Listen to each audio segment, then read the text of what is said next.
Umugaba mukuru w'ingabo z'u Rwanda RDF General Mubaraka Muganga yayoboye umuhango wo gusoza amahugurwa ku basirikare basaga 146 barimo abofisiye ndetse n'abandi basirikare. Basoje kandi amahugurwa y'urwego rushinzwe imyitwarire no kurinda abayobozi bakuru mu gihugu bazwi nka Military Police MP.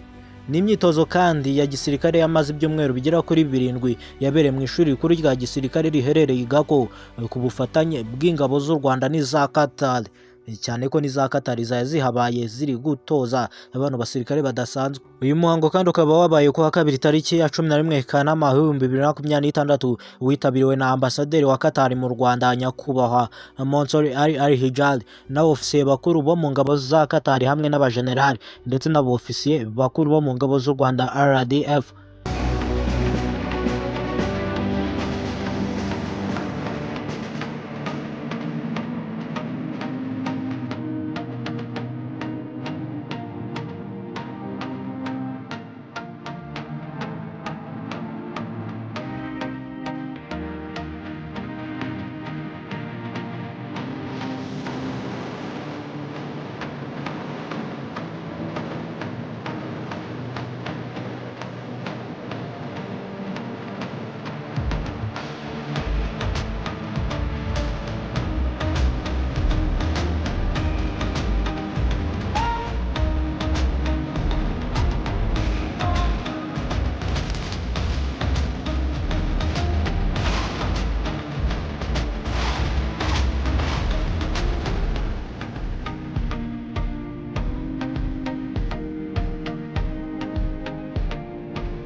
Aya mahugurwa ntabwo dushima ko muyarangirira ahangaha gusa, aribyo tubitezeho ko ibyo duhashye byose muri ubwo bumenyi mu bisangiza abagenzi banyu bataragira amahirwe yo kunyura ahangaha, kandi bikaba intangiriro cyangwa umusingi wo kubaka umutwe wa Military Police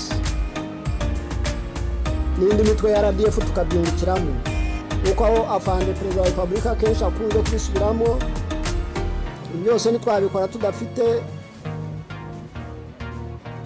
imyumvire myiza, tudafite no kubaha no kumvira amahame n'indangagaciro na kirazira bya RDF.